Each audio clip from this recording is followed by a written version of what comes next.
할렐루야. 자, 오늘부터 우리 느헤미야 함께 공부하도록 하겠습니다. 이 느헤미야는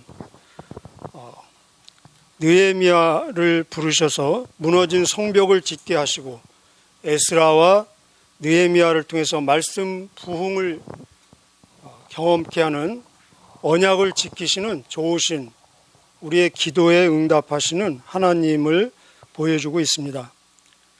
우리가 본대로 스룹바벨을 통해서 1차 기한이 있었고 에스라를 통해서 2차 기한, 그리고 느헤미야의 3차 기한이 나오고 있습니다. 이 느헤미야 책은 에스라 책의 연속되는 책이라고 할 수 있습니다. 이 두 사람은 같은 시대의 사람, 우리 에스라는 대제사장의 후손으로서 제사장이며 학사이고, 이 느헤미야는 왕의 술관원으로서 지금으로 얘기하면은 비서실장 정도 되는 정치가, 행정가이면서 나중에는 이 왕을 통해서 유대 총독으로 임명받기도 합니다. 우리가 본대로 스룹바벨을 통해서 성전은 오래전에 이미 건축이 되었습니다. 약 73년 전에 성전이 건축이 되었는데 아직까지도 성벽은 무너지고 불타버린 그런 상태입니다. 그 당시에 어떤 공동체, 나라에 있어서 성벽은 굉장히 중요한 역할을 합니다. 이 성벽은 밖으로는 대적들의 공격을 방어하는 자기를 지키는 수단이면서, 또 안으로는 그 공동체의 그 결속을 강화시키는 역할을 하고 있습니다. 마치 이 도적과 강도가 많은 그런 동네에서 이 담장도 없고 대문도 없는 그 집이 있다라고 생각해 보시죠. 이 성벽이 없는 상태는 마치 이와 같은 그런 상황입니다. 도적이 많은 동네에서 담장도 없고 울타리도 없고 또 대문도 없는 집과 같은 모습. 이런 상황에서 이 예루살렘에서 형제들이 와서 그 예루살렘의 아주 비참하고 또 어려운 상황, 소식을 듣고 여기에 대한 느헤미야의 반응을 볼 수 있습니다. 우리가 보는 대로 느헤미야는 어떻게 반응합니까? 울면서 슬퍼하고 금식하면서 바로 기도하는 모습을 볼 수 있습니다. 우리가 성도라면은 어떤 상황, 사건, 또 사고, 어떤 뉴스를 접할 때 첫 번째 나오는 반응은 바로 기도가 돼야 될 것입니다. 기도는 무엇입니까? 하나님께 그 상황을 아뢰는 것 아니겠습니까? 그래서 1절부터 4절까지는 그 배경을 보여주고 있습니다. 1절 보면은 다음은 하가랴의 아들 느헤미야의 말입니다. 나 느헤미야가 아닥사스다 왕 20년 기스르월에 페르시아의 수도인 수산에 있을 때의 일입니다. 여기 이때는 아닥사스다, 페르시아 왕 아닥사스다 왕 20년 때라고 하고 있죠. 그 위에다 적어 두실래요? 이때가 BC 445년입니다. 우리 에스라 7장 7절에 보면은 아닥사스다 왕 7년째 에스라와 그의 백성들이 또 예루살렘에 돌아왔습니다. 이렇게 기록되어 있습니다. 777. 그러면은 지금 느헤미야 이 사건은 그 이후 에스라가 돌아온 사건 이후 13년 후라는 것을 우리가 알 수 있습니다. 그리고 기슬르월은 우리 지금 달력으로는 11월 혹은 12월 겨울을 보여주고 있습니다. 이 아닥사스다 왕은 우리 에스더에서 나오는 우리가 많이 들어본 그 아하수에로 왕 들어보셨죠? 그 왕의 아들입니다. 자, 배경은 이렇고요. 우리 2절부터 4절까지 함께 읽도록 하겠습니다. 2절부터 4절까지 시작. 나의 형제인 하나니가 다른 사람들과 함께 유다에서 왔습니다. 나는 그들에게 포로로 끌려오지 않고 남아있는 유다 사람들이 잘 있는지 그리고 예루살렘은 어떠한지 물었습니다. 그들이 대답했습니다. 포로로 끌려오지 않고 유다 지방에 남아있는 사람들은 많은 고생을 하고 있으며 멸시당하고 있습니다. 예루살렘 성벽은 무너졌고 그 성문들은 불타버렸습니다. 나는 그 말을 듣고 자리에 주저앉아 여러 날 동안 울었습니다. 슬퍼서 음식도 먹지 않았습니다. 그리고 하늘의 하나님께 기도드렸습니다. 그리고 5절부터 11절까지는 우리 느헤미야의 기도 내용입니다. 우리가 기도를 함께 보도록 하겠습니다. 우리 감동이 되시면은 오늘 이렇게 이 내용 따라서 기도하시기를 축복합니다. 자, 특별히 이 기도 내용에는 크게 세 가지 정도가 나와 있습니다. 첫째는 우리가 기도할 때 하나님은 누구시며 어떤 분이신가?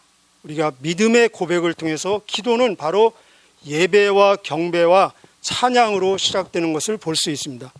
두 번째는 회개, 참회의 내용이 들어가 있습니다. 그리고 세 번째는 여기 보면은 언약을 지키시는 하나님이시잖아요. 그래서 약속을 붙잡고 하나님 앞에 나아가는 모습을 볼 수 있습니다.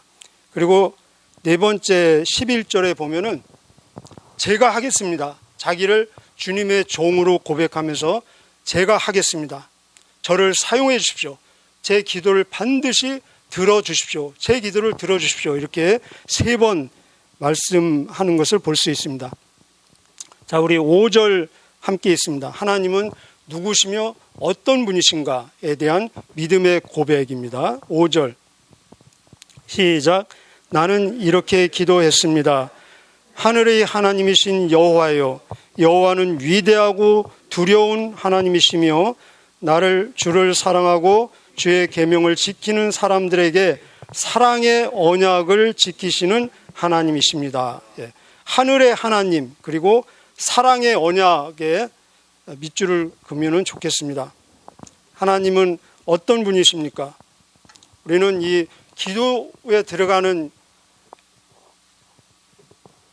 시작이 바로 예배이며 그리고 경배이며 찬양인 것을 볼 수 있습니다. 하나님도 인격의 하나님이시죠. 그래서 지정이, 감정이 있고 느낌이 있습니다. 하나님도 기분이 있으시잖아요. 그죠? 하나님을 기분 좋게 해드리는 게 우리의 기쁨과 우리의 행복이 아니겠습니까? 우리가 주기도문에도 보면은 너희는 이렇게 기도하라 하면서 하늘에 계신 우리 아버지요 이렇게 시작하는데 여기 보면은 하늘의 하나님 위대하시고 두려운 하나님, 이 영어로는 awesome, 놀라운, 끝내주시는 하나님 이렇게 표현이 되어 있습니다. 위대하시고 두려운 하늘에 계신 하나님, 바로 무엇입니까? 온 우주를 창조하신 창조주 하나님, 전능자, 절대 주권을 가지고 당신의 뜻대로 모든 우주 만물을 통치하시며 다스리시는 아주 초월하신 하나님이라는 것입니다. 우리가 이 세상에서 만나는 아무리 큰 사건, 사고라도 땅의 일입니다. 그러나 하나님, 하늘에 계신 하나님께는 전혀 문제가 되지 않는다는 것이죠. 하늘의 하나님으로 끝나면은 초월하신 하나님, 우리와 상관이 없는 것처럼 보이잖아요.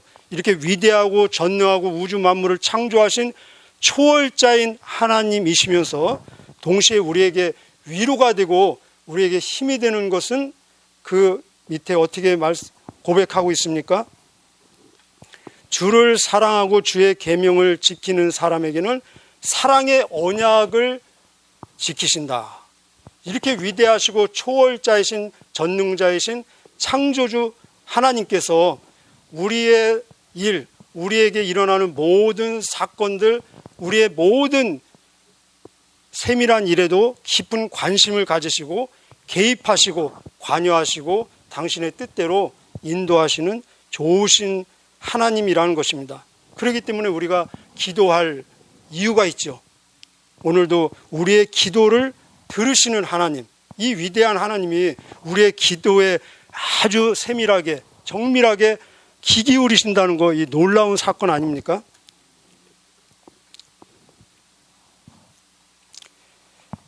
두 번째는 회개의 기도, 참회의 기도하는 모습을 볼 수 있습니다.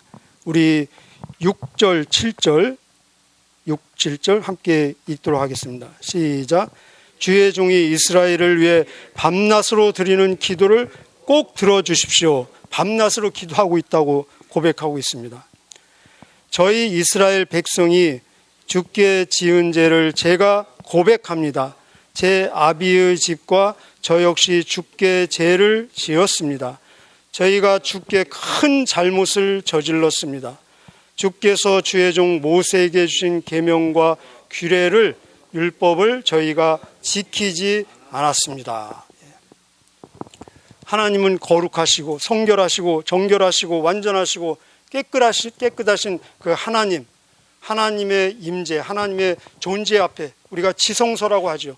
그 지성소에 나가기 위해서는 우리가 정결함을 받아야 되겠죠. 성경은 말씀하시기를 요한일서 1장 8절 9절에 만약 너희가 죄가 없다고 말하면 너희는 거짓말하는 것이요. 이 성도에게 하는 말씀입니다. 성도에게 말하기를 너희가 만약 죄가 없다고 말하면 너희는 거짓말하는 것이요 진리가 너희 속에 있지 아니하니 그러나 만일 너희가 너희 죄를 자백하면 그는 의롭고 미쁘사 우리를 모든 죄에서 깨끗하게 하실 것이요 우리를 모든 불의에서 정결케 하실 것이다. 예수 그리스도, 그 아들 예수 그리스도의 피가 우리를 모든 불의에서 깨끗게 하시느니라. 아멘. 이 느헤미야는 우리 보고를 들은 대로 자기 백성들, 자기 동족들을 괴롭히는 원수들, 자기의 성벽을 불태우고 헐어버린 그 원수들을 벌주라고 기도하고 있지 않습니다. 그런 결과들이 죄의 결과임을 고백하고 있습니다. 사실 이 느헤미야는 이 성벽이 무너질 때 태어나지도 않은 사람입니다. 그러죠. 그리고 그 한참 후에 페르시아에서 태어났습니다. 조상들을 원망할 수도 있습니다. 조상 탓으로 얘기할 수도 있습니다. 그런데 여기 보면은 나의 죄, 나와 우리 부모의 죄라고 고백하고 있습니다. 자기 죄로 고백하고 있습니다.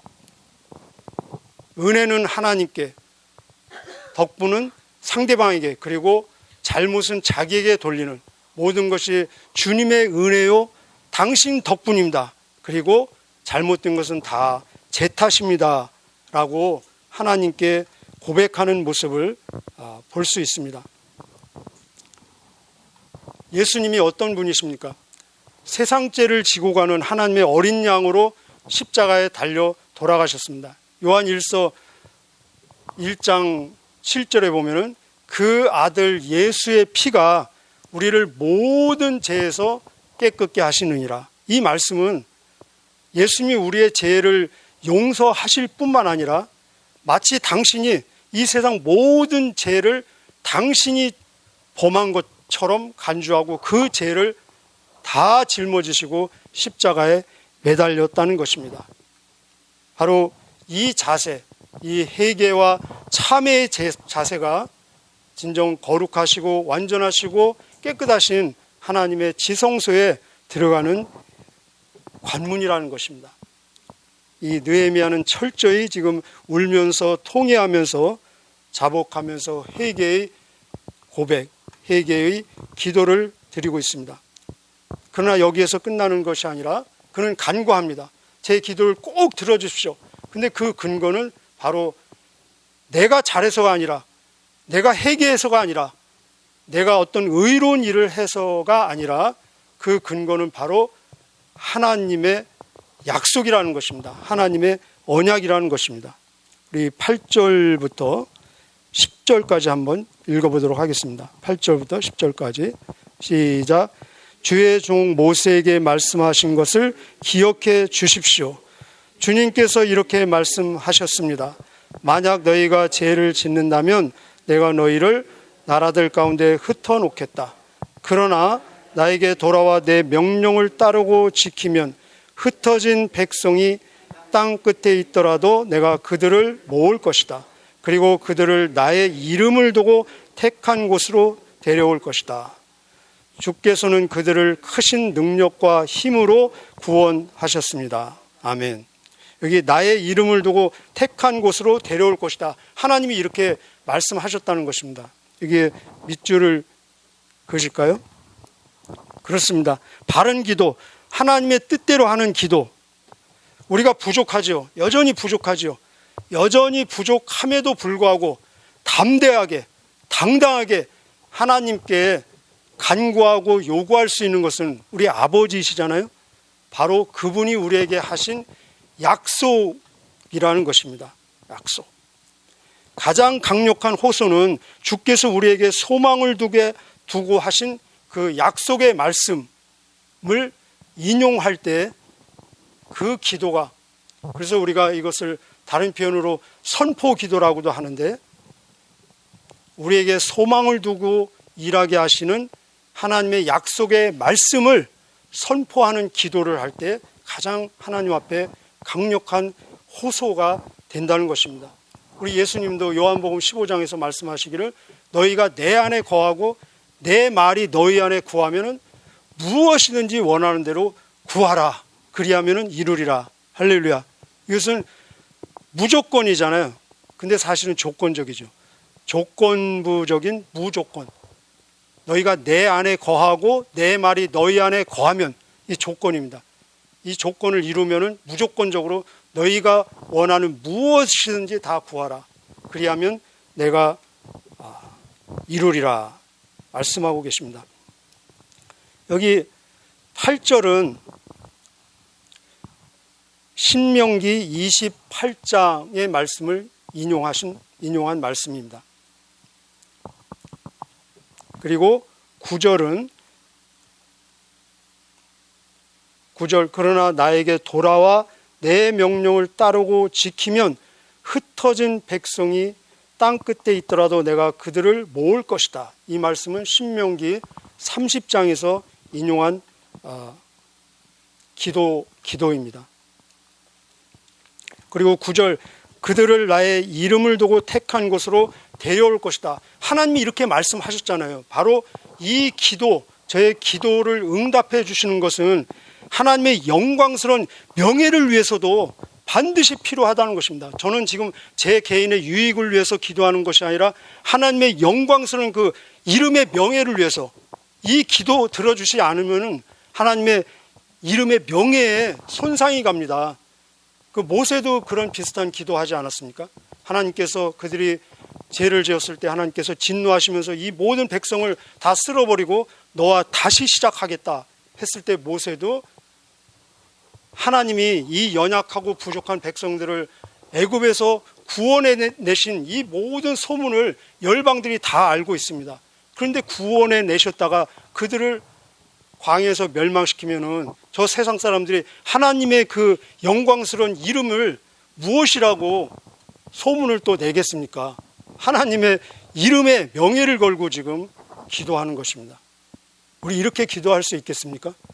저의 이 간구는 저의 개인의 유익과 영광을 위해서가 아니라 하나님의 그 영광스러운 이름을 존귀케 위해서, 주님의 명예를 위해서 저는 이런 기도를 하고 있습니다. 이 정말 본받고 싶은 기도죠. 그러죠? 자, 10절에 보면은 주께서는 그들을 크신 능력과 힘으로 구원했습니다. 우리가 뭐 잘나고 우리가 뭐 의로운 일을 구원받을 일을 해서 구원한 것이 아니라 하나님의 절대 주권적인 은혜와 섭리와 선택 가운데 무조건적으로 구원해 주셨잖아요. 그렇다면 이 기도 응답도 제가 뭐 잘하고 제가 뭐 주님을 기쁘시게 한 일에 근거해서 응답해 주시는 것이 아니라 약속하셨잖아요. 언약하셨잖아요. 그 말씀에 근거해서 지금 간구하는 것입니다. 디도서 3장 5절에 보면 주님 하나님께서 우리를 구원하시되 구원하신 그 근거는 우리가 행한 의로운 일에 근거한 것이 아니라 그분의 긍휼과 중생의 희생과 성령의 거룩게 하심에 근거해서 우리를 구원하셨다. 그렇습니다. 우리가 어떻게 구원받은지를 생각하면은 역시 우리가 간구하는 것도 우리의 의로운 행위, 우리가 어떤 나의 공로에 근거해서 간구하는 것이 아니라 하나님께서 우리에게 주신 약속, 언약에 근거해서 오늘도 우리는 주님 앞에 담대히 그 보좌에 나갈 수 있다는 것입니다.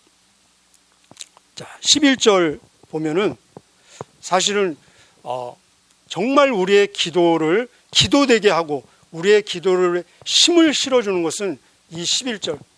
결국은 제가 하겠습니다. 우리는 보통 기도를 통해서 하나님 이렇게 좋은 일이 있게 해주십시오. 예수님의 이름으로 기도합니다. 그러면 기도 끝으로 생각하는 경우가 많죠. 그것이 기도의 끝이 아니라는 것입니다. 진정한 기도는 예수님의 이름으로 기도합니다가 이제 기도, 행동의 기도의 시작이라는 것입니다. 바로 이 느헤미야는 교회로 얘기하면은 평신도입니다. 사실은 우리 같은 그 에스라는 지금 얘기로 하면은 목사님이라고 얘기할 수 있어요. 그런데 느헤미야는 평신도입니다.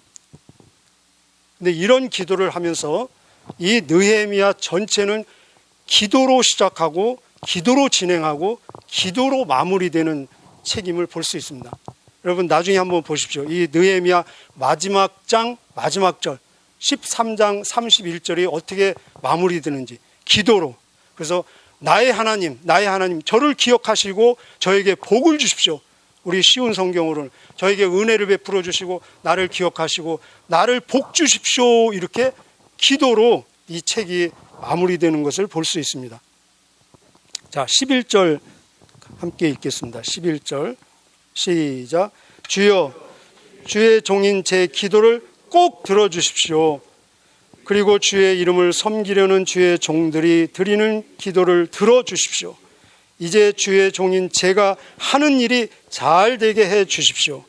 페르시아의 왕이 저를 돕게 해 주십시오. 그때 나는 왕에게 술을 따라 올리는 사람이었습니다. 술관원이었습니다. 자,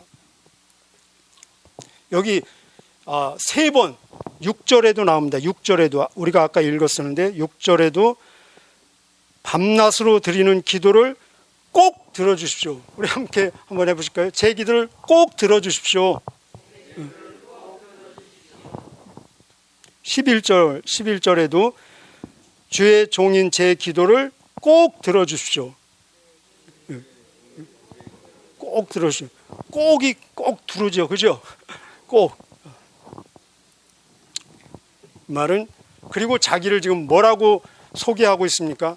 종이라고 얘기하고 있습니다. 이 말은 제가 순종하겠습니다. 제가 하겠습니다. 이 일은 제가 하겠습니다. 제가 하는 기도의 대가를 지불하겠습니다. 그리고 이 기도의 결과를 제가 책임지겠습니다. 이 역사적인 사명을 저는 회피하지 않겠습니다. 이 고백입니다. 그리고 기도하면서 끝에 왜 갑자기 자기의 그 세상적인 정치적인 위치, 신분을 여기 소개하고 있습니까? 기도하는데 이런 말 할 필요 없는 것 같이 보이잖아요.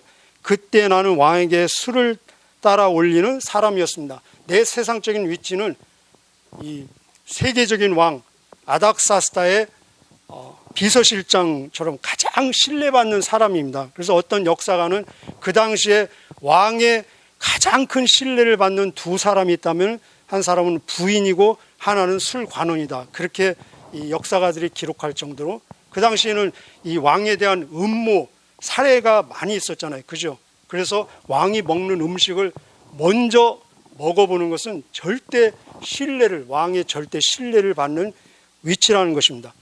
근데 이 지금 느헤미야는 고백하기를 나를 하나님께서 이 왕의 절대 신뢰를 받는 이 자리에 심어주신 것은 바로 이때를 위한 것이다.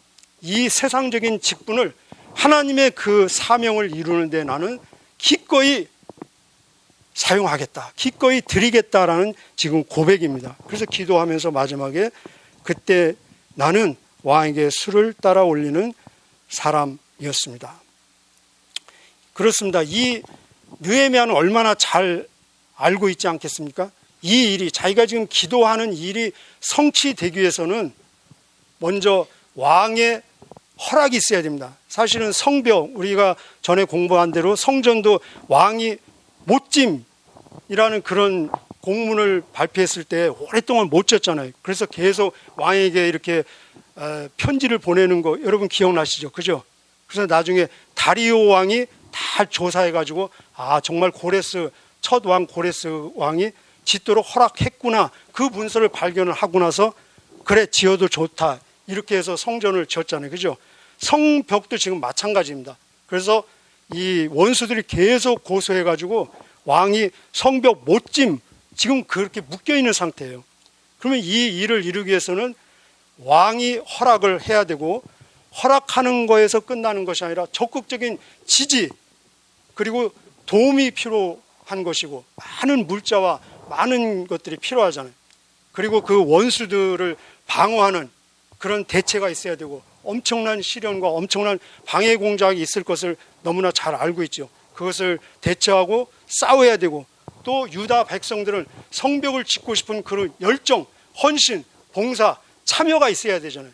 이런 모든 일에 제가 앞장설 테니 하나님 저들의 마음을 움직여 주시고 변화시켜 주십시오.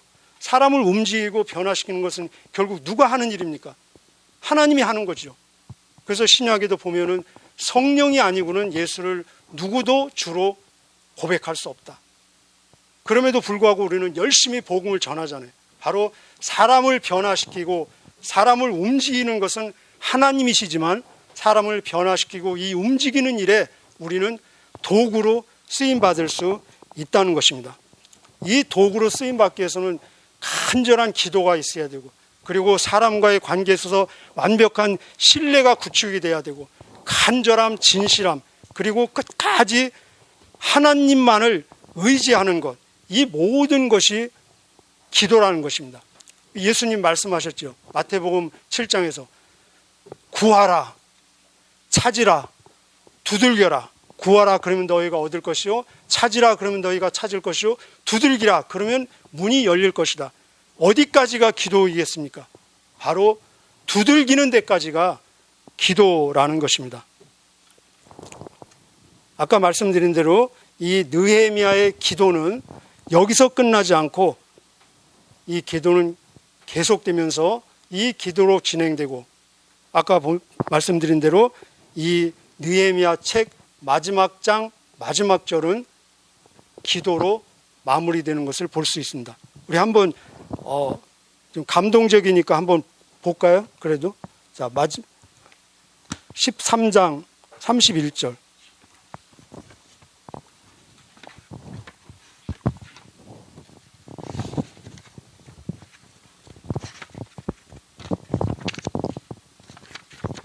(13장) 31절 다 책에 있죠?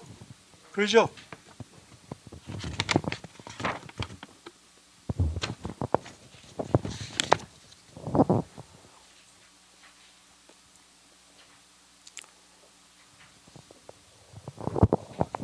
(12월 21일이네요) 페이지는 114페이지. 자, 이게 13장 31절이 느헤미야 책 마지막 장 마지막 절입니다. 우리 31절 같이 읽으실까요? 시작. 그리고 나는 정한 때에 나무와 첫 열매를 제단에 가져오게 했습니다. 기도입니다. 시작. 나의 하나님, 나에게 은혜를 베풀어 주소서. 나를 기억하소서. 복을 주소서. 아멘. 할렐루야. 자, 오늘 우리 각자는 또 성령의 인도하심 따라서 기도하시고 또 이 문을 나갈 것입니다. 근데 우리가 기억해야 될 것은 기도를 마치고 이 문을 나가는 것이 우리의 오늘 기도의 끝 마무리가 아니라, 오늘 하루 종일 온종일의 삶은 오늘 이 시간 우리가 드리는 그 기도의 연속이며 진행이며 열매라는 것입니다. 그리고 행동으로 계속되는 기도라는 것입니다. 이 기도에 승리하는, 그래서 하나님의 영광스러운 이름을 더 드높이는 오늘 하루의 삶이 되시기를 주님의 이름으로 축복합니다. 기도하시겠습니다.